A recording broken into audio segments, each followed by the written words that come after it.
So Donald Trump is now attempting to shift the blame on what's been happening in Minneapolis on Bovino. As he stated today that he's a wild kind of guy and maybe he just wasn't the right person for the job. Absolutely not, sir. You will not get off that easy. You are responsible for inciting the violence that is happening in Minneapolis and across this country, and your vice president is responsible as well. Don't believe me? Just watch. More recently, Americans have been watching videos of ICE tackling a young mother, tear gas being used in a Chicago residential neighborhood, and the smashing of car windows. Have some of these raids gone too far? No, I think they haven't gone far enough because we've been held back by the judges, by the liberal judges that were put in by Biden and by Obama. You're okay with those tactics? Yeah, because you have to get Does anybody want to remind Donald Trump that he is the commander-in-chief and the buck stops with him? Not only did he know about what was going on, he set the tone. And when asked about it in November, which is where that clip was from, he came straight out and said that they have not gone too far. Well, how much further should they have gone based upon what she showed him in that clip? Ask yourself that question. Coming from the commander-in-chief who has not taken an ounce of responsibility for anything that is going on. But see, that's classic Donald Trump.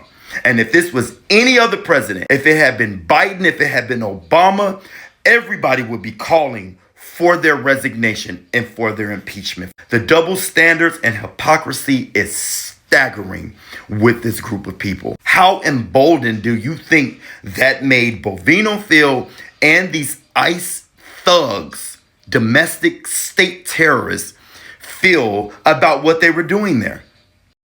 Now, let's see what J.D. Vance had to say earlier this month about ICE agents. The precedent here is very simple. You have a federal law enforcement official engaging in federal law enforcement action. That's a federal issue. That guy is protected by absolute immunity. He was doing his job.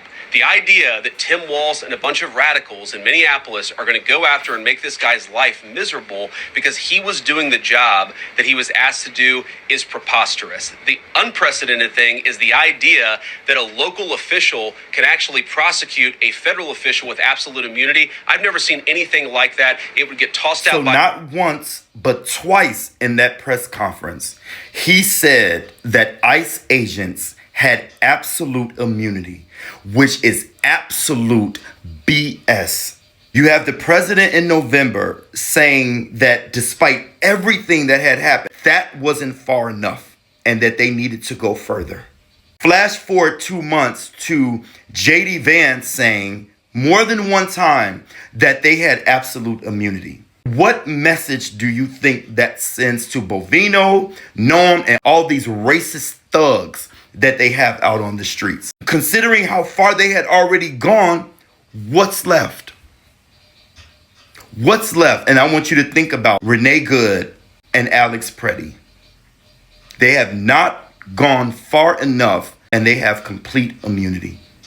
I repeat 2 of Donald Trump's infamous statements, and I'll leave you with that. He loves the poorly educated, and smart people don't like him. And if you cannot connect these 2 simple dots, then he's talking about you. He's talking about you.